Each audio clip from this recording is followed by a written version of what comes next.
विष्णुदेव के कुशासन से, मोदी के गारंटी से अगर लड़ना है तो समझ लेना, पहला ताकत और हिम्मत कामा है, केवल और केवल तो साथियों, हम सब लोग भूपेश जी के हाथ मजबूत करना है। आने वाला समय में छत्तीसगढ़ में फिर से आदरणीय भूपेश जी के नेतृत्व में यही लड़ाई लड़े जाए। भूपेश बघेल के जन्मदिन के अवसर पर दहाड़ते हुए ये हैं कांग्रेस के वरिष्ठ नेता रविंद्र चौबे। रविंद्र चौबे का कांग्रेस नेताओं के बीच सार्वजनिक मंच से दिया गया यह बयान बताता है कि चौबे कांग्रेस नेतृत्व की कुर्सी पर एक बार फिर भूपेश बघेल को देखना चाहते हैं। उनके बयान से साफ झलकता है कि केवल भूपेश बघेल ही भाजपा से लड़ सकते हैं, मुकाबला कर सकते हैं। चौबे के बयान के बाद अब राजनीतिक बवाल कांग्रेस के अंदर छिड़ा हुआ है, क्योंकि चौबे के बयान को दीपक बैज की कुर्सी के लिए एक चुनौती के रूप में देखा जा रहा है। चौबे के बयान ने नेतृत्व किसका पसंद है, कौन बेहतर है कि अलग बहस कांग्रेस में ही छेड़ दी है, तो बीजेपी ने बिना मौका चूकते हुए कांग्रेस के नेतृत्व और गुटबाजी पर सवाल उठा दिए हैं। देखिए, ये कांग्रेस में नई बात नहीं है। कांग्रेस के नेता आपस में लगातार झगड़ते हैं और झगड़ते ही रहते हैं। कांग्रेस के झगड़ों का अंत नहीं होना है। और जब एक तरह से कांग्रेस अपना जनाधार खो चुकी है, कार्यकर्ताओं का विश्वास खो चुकी है, जनता का विश्वास खो चुकी है, और कांग्रेस के नेता जो है अपने नेताओं का विश्वास खो चुके हैं, तो ये आपस में झगड़ेंगे ही, ये और कुछ नहीं कर सकते। सर, लेकिन ये भूपेश बघेल के ऊपर भरोसा क्या दोस्ती है या भरोसा है रविंद्र चौबे जी? देखिए, पहली बात तो ये है, जनता को तो कांग्रेस के पर कभी भरोसा नहीं रहा है। जिनके नेतृत्व में सरकार हारी, सरकार गई, तो जनता का भरोसा तो है ही नहीं। रविंद्र चौबे जी के भरोसा करने से कुछ नहीं होगा। इधर जब कांग्रेस में नेतृत्व पर सवाल उठे तो दीपक बैज को डैमेज कंट्रोल के लिए सामने आना पड़ा। बैज ने रूखे अंदाज में पहले तो चौबे को महाज्ञानी करार दिया, वहीं नेतृत्व के निर्णय का फैसला आला कमान के द्वारा किए जाने की बात कहते हुए किनारा कर लिया। क्या है, रविंद्र चौबे जी कांग्रेस के वरिष्ठ नेता है और महाज्ञानी नेता है। अगर उनका बयान है तो उनका निजी बयान है। राष्ट्रीय अध्यक्ष खड़गे जी ने स्पष्ट कहा है कि पिछले बैठक पीएससी की बैठक हुई, जब पिछले 7 तारीख को कलेक्टिव लीडरशिप में कांग्रेस पार्टी आगे बढ़ रही है, कोई द्वंद्व नहीं है। मैंने कहा रविंद्र चौबे जी महाज्ञानी नेता है, अगर उनका विचार है तो उनका व्यक्तिगत विचार है। फिलहाल कांग्रेस में संगठन सृजन की प्रक्रिया चल रही है। अध्यक्ष के रूप में बैज ने 3 बड़े चुनाव निपट लिए हैं। पार्टी नए अध्यक्ष को लेकर निर्णय के मोड में है, लेकिन उसके पहले रविंद्र चौबे का ये बयान ठहरे हुए पानी में पत्थर मारने जैसा है, जिसने एक बार फिर भूपेश बघेल की लॉबी को सक्रिय कर दिया है और पार्टी में जोगी के जाने के लंबे समय के बाद खेमेबाजी की बातों को फिर हवा मिलने लगी है। Bureau report, TV 24 news.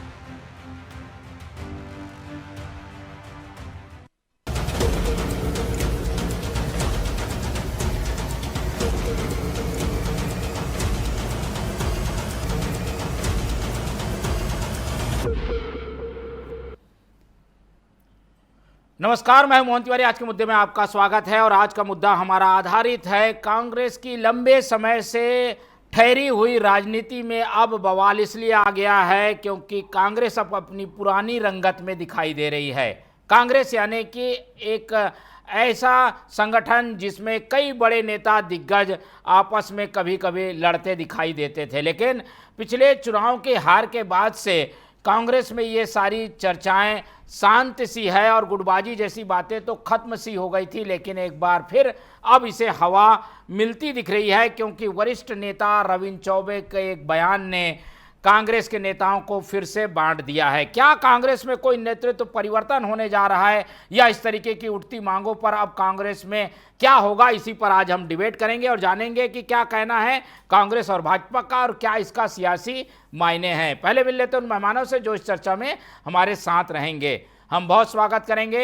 हमारे साथ मौजूद हैं इस पूरे मामले का राजनीतिक विश्लेषण शेयर करने के लिए वरिष्ठ पत्रकार और राजनीतिक विश्लेषक डॉक्टर अनिल द्विवेदी जी, बहुत स्वागत है आपका।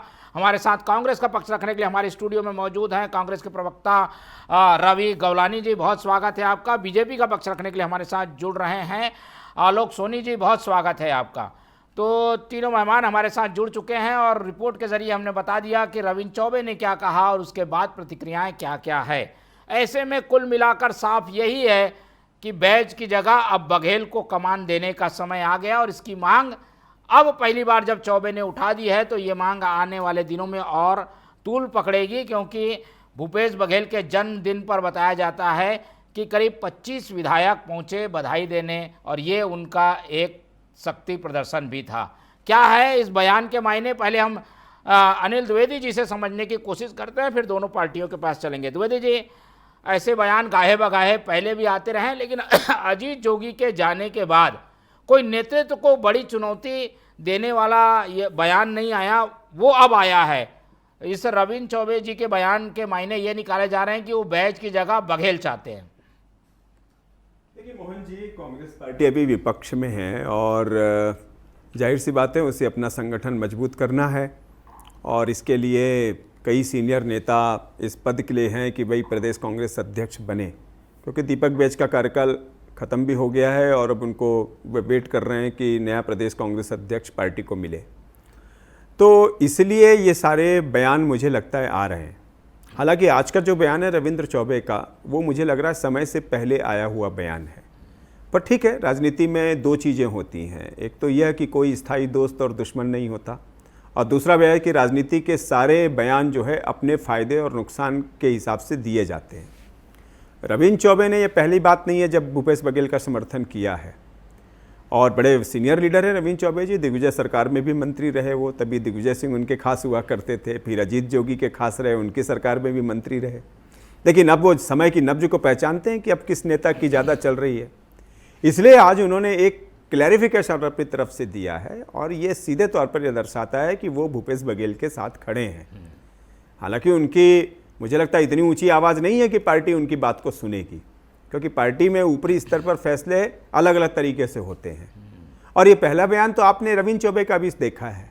अभी 3-4 महीने पहले हमने चरणदास महंत जी का बयान दिया था, जिसमें उन्होंने बोला था कि पार्टी का नेतृत्व अगला चुनाव जो है टीएस सिंहदेव के नेतृत्व में लड़ा जाएगा।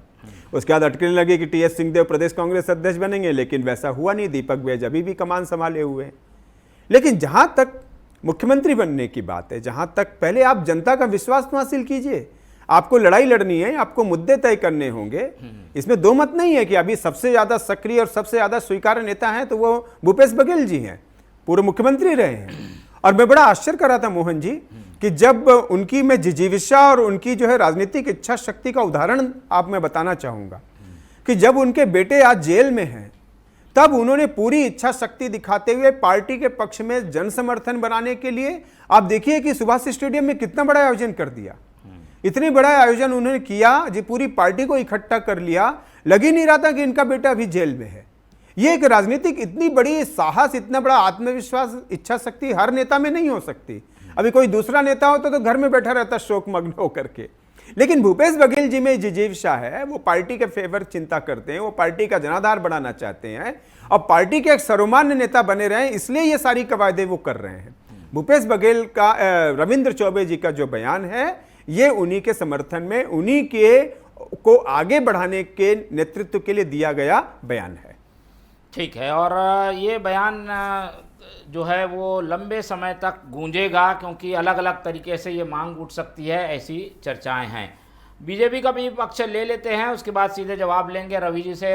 आलोक जी, बघेल को नेतृत्व दिया जाए ऐसी मांग है, इसमें तो आप लोगों के दोनों हाथ में लड्डू हो गया। एक तो इस मांग से कांग्रेस की गुटबाजी खुलकर सामने आ गई, और एक बार फिर से अगर बघेल जी को कमान मिलती है तो जिसे आप लोग हरा कर आए हैं उनके खिलाफ कई मुद्दे फिर से हैं आपके हाथ में, वो आप लोग के फेवर में जाएंगे, और इसीलिए बीजेपी ज़्यादा खुश है इस तरीके के बयान से। मोहन जी, आपको, आपके सभी दर्शकों को, साथी प्रवक्ता और वरिष्ठ पत्रकार जी को मेरा नमस्कार। देखिए, ये जो बयान आया है, जिस वक्त पे आया है, इसकी जो टाइमिंग है, इस पे यदि आप थोड़ा सा गौर करें कि इस वक्त कांग्रेस में चलाचली की बेला है। चलाचली की बेला मतलब आज कांग्रेस में कोई खड़ा नहीं होना चाहता, कांग्रेस में कोई प्रत्याशी नहीं मिलते हैं, कांग्रेस के पास संगठन में काम करने वाले व्यक्ति मौजूद नहीं है, कार्यकर्ता मौजूद नहीं है। और वहां पर में इतने वरिष्ठ नेता रविंद्र चौबे जी, आज भूपेश बघेल जी, जो मैं समझता हूं बुझे हुए चिराग हैं, उनका नाम ले रहे हैं। और शर्मनाक इसलिए कहूंगा मैं मोहन जी, कि जिन पे इतने कार्यकाल में आरोप लगे, इतने सारे उनके खिलाफ में कार्रवाइयां चल रही है, उनके अधिकारियों के खिलाफ कार्रवाइयां चल रही है, उनके जो साझेदार हैं उनके खिलाफ कार्रवाइयां चल रही है, और उसके बावजूद यदि मेरा कांग्रेस में क्या इस वक्त जिस तरह से केंद्रीय नेतृत्व जो है नेतृत्वहीन हो चुकी है केंद्र में, वही एक बार बार चुनाव हार करके राहुल गांधी जी आ रहे हैं, उन्हें ही वापस ये नेता चुनते हैं, उन्हीं के आगे पीछे पूरी पार्टी घूमती है। तो क्या छत्तीसगढ़ में नेताओं का भाव हो गया है, युवा नेतृत्व का भाव हो गया है कि ये वापस से भूपेश बघेल पे दांव लगाना चाहते हैं? दूसरी बात, गुटबाजी की जो बात होती है, ये कोई नई नहीं है। कांग्रेस जब से निर्माण हुआ है, आप हिस्ट्री में जाएंगे, इतिहास दोहराएंगे, उस समय भी बहुत पुरानी बात में भी जाएंगे, 50 साल पहले चले जाइए, 30 साल पहले चले जाइए, उसमें भी वही स्थिति थी, परिस्थिति थी, गुटबाजी जो है वो हावी थी, और आज भी वही स्थिति थी। और जहां तक आप दीपक बैज जी की बात करते हैं, वो जिस तरह से कांग्रेस को रसातल में ले जा चुके हैं, तो इसमें कोई दो मत वाली बात नहीं कि उनकी तो छुट्टी तय है। उन्होंने तो बातों बातों में देवेंद्र यादव जी को बधाई भी दे दी थी कि कार्यकारी अध्यक्ष के रूप में। और जहां तक ये जो मामला है, अब ऐसा लगने लगा कि अब कांग्रेस जिसकी बात हमारे नेता करते थे कि ये कौन सी कांग्रेस है जिसके बारे में आप बात कर रहे हैं, लेकिन बघेल के आने के बाद बीजेपी के सामने चैलेंज होगा कि नहीं? ये बड़ा चैलेंज साबित होंगे क्या? नहीं, देखिए, मुझे नहीं लगता। हमारे पास भारतीय जनता पार्टी जो है वो अपने काम से आगे बढ़ने की कोशिश करती है, अब जनता के हित में आप लिए हुए अपने फैसलों से आगे बढ़ने की कोशिश करती है, ना कि विपक्ष में रहने वाले एक ऐसा नेता से जिनके ऊपर इतने दाग लगे हुए हैं, जो आम जनता, छत्तीसगढ़ की जनता लगातार कई चुनावों में कांग्रेस को नकार चुकी है। तो भारतीय जनता पार्टी के लिए किसी भी तरह का चैलेंज नहीं है, ये मान के बीजेपी चल रही है, और दोनों साइड में जो भी निर्णय हो उसका फायदा मिलेगा, ये आलोक सोनी जी का सोचना है।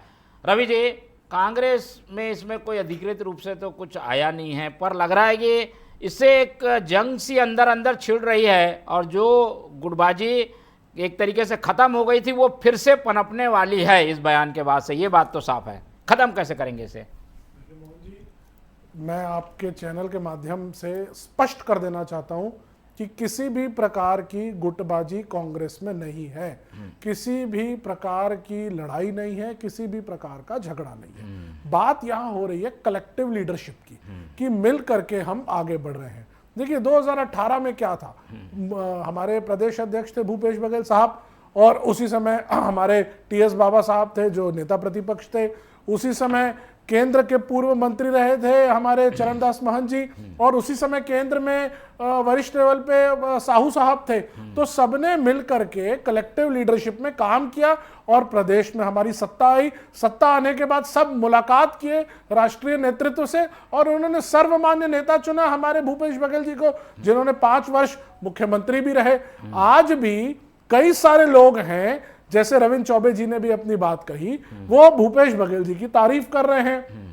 अभी हमारे वरिष्ठ पत्रकार जी ने कहा कि टीएस बाबा साहब की भी तारीफ हो रही है। केवल और केवल भूपेश बघेल लड़ सकते हैं, और केवल जो है वही एक बड़ा कारण बन रहा है जिसके कारण हमको आज ये डिबेट करनी पड़ रही है। और कोई नहीं लड़ सकता, बघेल ही लड़ सकते हैं। मोहन जी, आप एक बात को समझिए, केवल और केवल भूपेश बघेल लड़ सकते हैं कि बहुत सारे मीनिंग निकलते हैं। वो भूपेश बघेल जी की लीडरशिप को बहुत अच्छे तरीके से सामने रख रहे हैं। मुझे बताइए, 5 वर्ष जब भूपेश बघेल जी मुख्यमंत्री थे तो कई बार तो प्रधानमंत्री जी को भी उनके पास आना पड़ गया। कई बार ऐसा हमने देखने को मिला कि भूपेश बघेल जी की जो पॉलिसीज रही है, प्रधानमंत्री जी के बयान और उनके जो भाषण होते थे वो उसके इर्द गिर्द चलते थे। एक स्टेज के दौरान तो ऐसा हुआ, बीजेपी की पूरी लीडरशिप खड़ी थी, लेकिन प्रधानमंत्री जी उनसे आके नहीं मिले, वो भूपेश बघेल जी से आकर के मिले, सीधे हाथ मिला करके पूछे कि भूपेश बघेल जी कैसे हो। तो भूपेश बघेल जी पूर्व मुख्यमंत्री, हमारे राष्ट्रीय महासचिव, प्रदेश के कद्दावर नेता, इसमें प्रश्नवाचक चिन्ह का है। भारतीय जनता पार्टी, कल जब उनका मुख्यमंत्री, पूर्व मुख्यमंत्री जी का जन्मदिन था, तो कई सारे वरिष्ठ लोगों ने उनके बारे में कई सारी अच्छी बातें लिखी, इनके वरिष्ठ नेताओं ने, और उनकी तारीफ करते हुए उनको बधाई दी। तो भूपेश बघेल जी ऐसे चेहरे हैं, लेकिन उसके साथ साथ कलेक्टिव लीडरशिप की अगर मैं बात करूं तो वर्तमान हमारे प्रदेश अध्यक्ष दीपक बैज साहब भी बहुत कद्दावर नेता हैं, बहुत ही तेज तर्रार हैं, युवा नेता है, लड़ रहे हैं और निश्चित बहुत अच्छे से संगठन को चला रहे हैं। टीएस बाबा साहब पूर्व उप मुख्यमंत्री हैं, उनके लीडरशिप में भी हमने कई सारे काम किए हैं, कई सारी जो सीटें चली ज्वाइंटली एक साथ चली और हम जीत करके आए। भारतीय जनता पार्टी को अपने गिरेबान में झांकना चाहिए, भारतीय जनता पार्टी को अपने लोगों की तरफ देखना चाहिए और भारतीय जनता पार्टी को जनता से किए हुए वादे पूरे करने चाहिए।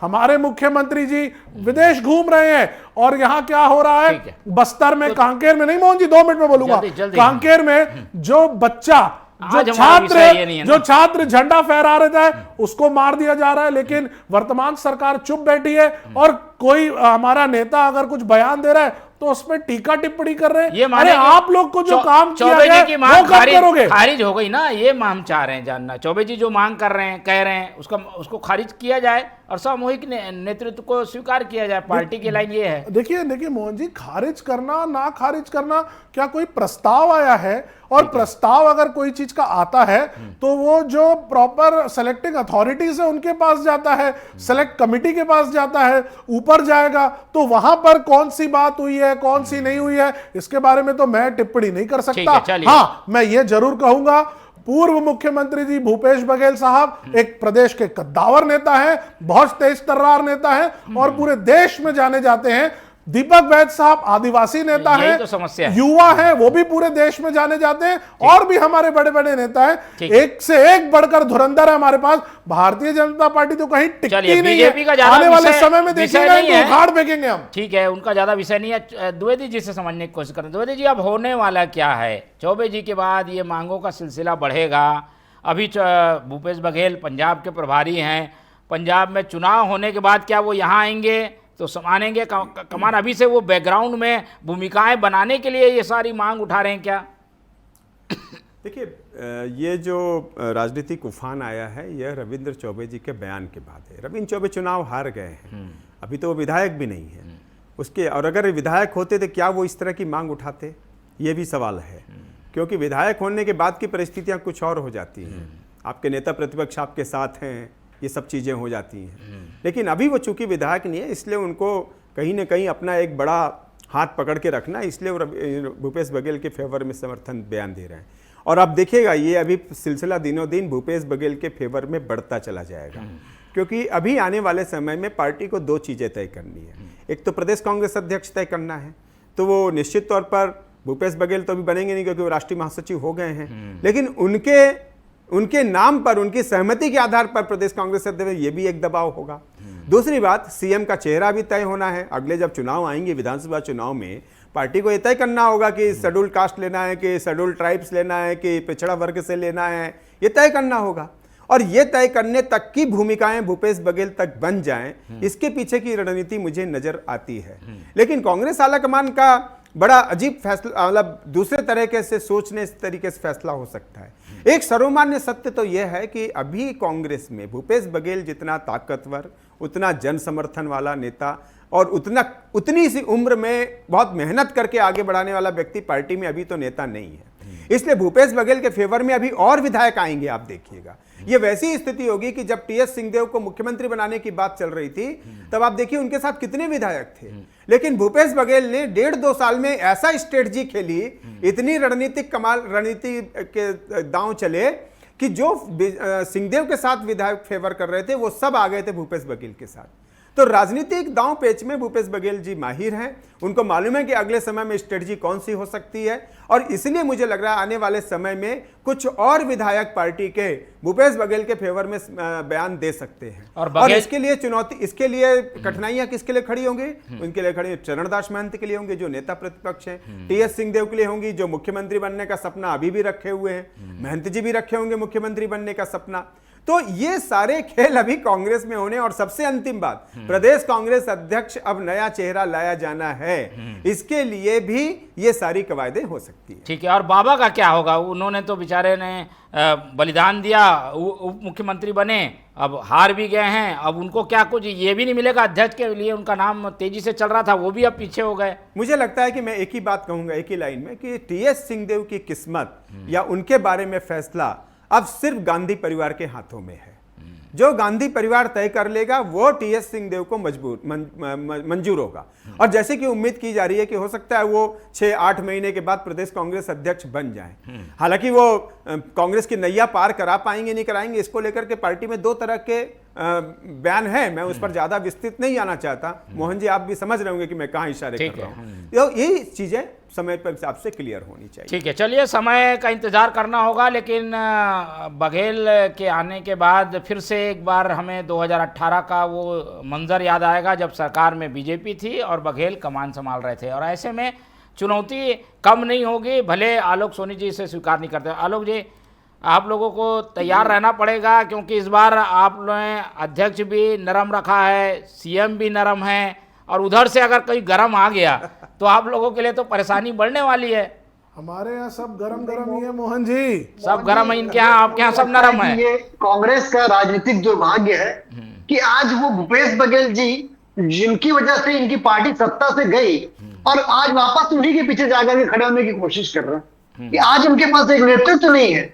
तो ये एक राजनीतिक दुर्भाग्य मैं कहूंगा कांग्रेस का, और हमें इससे कोई फर्क नहीं पड़ता है कि ये अपनी पार्टी में क्या कह रहे हैं। नेतृत्व नहीं है, कैसे नेतृत्व नहीं है? पूर्व मुख्यमंत्री जनता पार्टी जो है होता है, वर्तमान प्रदेश अध्यक्ष एक नेतृत्व जनता के साथ में जो उन्होंने अपने वादे किए हैं उन वादों को कैसे पूरा करना है भी उस पर फोकस है। जहां तक नरम की बात हो रही है तो हाँ, हमारे मुख्यमंत्री जी कैसी बात कर रहे बोलते कम है, आप अपनी, लेकिन काम ज्यादा करने वाले, आप अपनी बात काम ज्यादा करने वाले, उनका काम बोलता है, वो बोलते कम है। तो इससे ये जो कहने वाली बात है, नरम गरम वाली बात जो है, मुख्यमंत्री जी अपना तो कुछ कर नहीं सकते। कोई भी चीज होती है आज की तारीख में वर्तमान सरकार में, क्या मुख्यमंत्री जी अपना फैसला ले सकते हैं? क्या बताइए, हर चीज के लिए तो वो निर्भर हो जाते हैं। एक तरफ मुख्यमंत्री है, 2 उप मुख्यमंत्री, एक वित्त मंत्री, फिर एक संगठन महामंत्री, प्रदेश अध्यक्ष।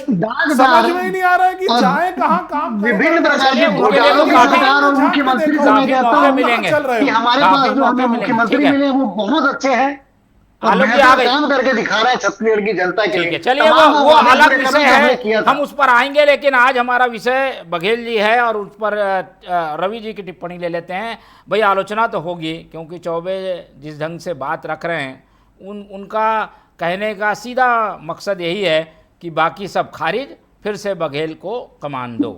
और ये मांग जो है वो कांग्रेस के लिए गले की हड्डी बनने वाली है। और इसीलिए महाज्ञानी जरूर कह रहे हैं बैज जी, लेकिन उनके बातों में तंज भी झलक रहा है।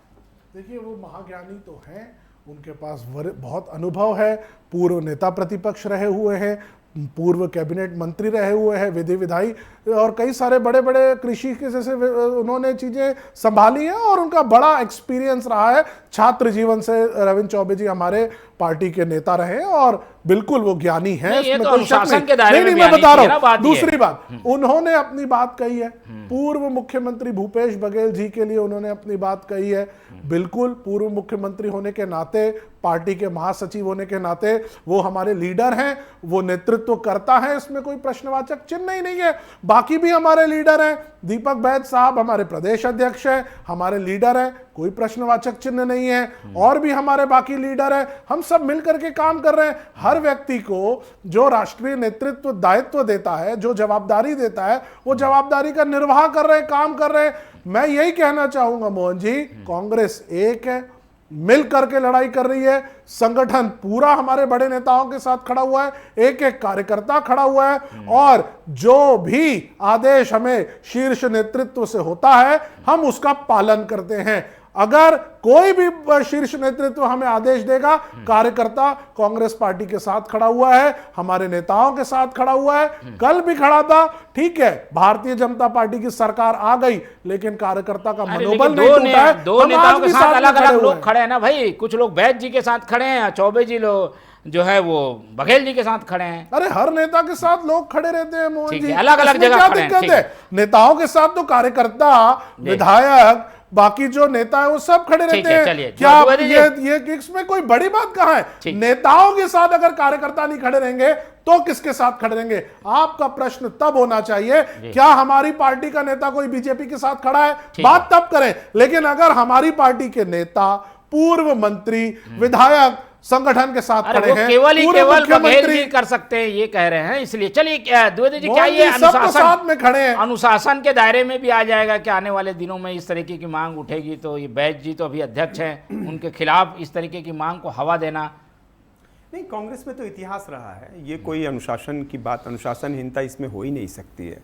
हर नेता स्वतंत्र है अपनी अपनी बात को स्वतंत्रता से कहने के लिए, और ये कांग्रेस में ज़्यादा स्वतंत्रता है इस बात की कि आप अपना राय जाहिर कर सकते हैं। आखिर चरणदास महंत जी ने भी राय जाहिर कर दी थी ना सिंहदेव को लेकर के, तो ये अनुशासनहीनता कार्रवाई नहीं है। लेकिन एक बात जरूर कहूँगा कि दीपक बैच की जो टिप्पणी है, महाज्ञानी शब्द, वो चाहते तो विद्वान बोल सकते थे, वो चाहते तो पंडित बोल सकते थे, वो चाहते तो अनुभवी और वरिष्ठ शब्द कह सकते थे, वो महाज्ञानी शब्द ही क्यों यूज किया?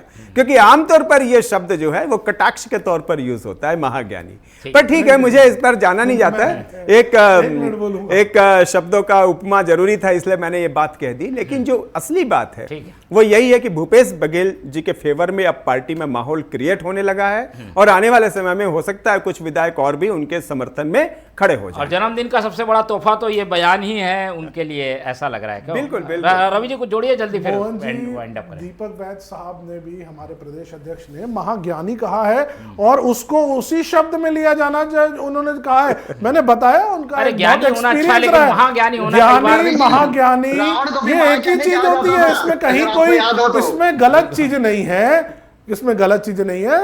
ठीक है। हमारे वरिष्ठ पत्रकार साहब मैंने उसको सिर्फ शब्द बताए, नहीं, जनता बताया कि ये करेगी। शब्द भी हो सकते थे। ठीक है। मेरा डॉक्टर साहब से निवेदन है कि बिल्कुल उसको जिस संदर्भ में उन्होंने कहा है वही ले, उसके अन्य संदर्भ चलिए, वो तो जनता समझती है कि होशियार कौन है, डेढ़ होशियार कौन है, ज्ञानी कौन है, महाज्ञानी कौन है, सब अपने हिसाब से ज्ञानी को ज्ञानी शब्द में ही ले, ये मेरा निवेदन है। चलिए, इसके लिए इंतजार करेंगे। लेकिन ये बहस से छिड़ गई है, और ये बहस क्या परिणाम लाएगी इस पर हमारी निगाह बने रहेगी। इस चर्चा के लिए आज समय इतना ही है, इसलिए चर्चा यहीं खत्म करेंगे। इस चर्चा में हमारे साथ डॉक्टर अनिल द्विवेदी जी जुड़े, उनका धन्यवाद। रवि गवलानी जी ने समय दिया, उनका धन्यवाद। और आलोक सोनी जी अपने कीमती समय के साथ हमारे साथ बने रहे, उनका बहुत बहुत धन्यवाद।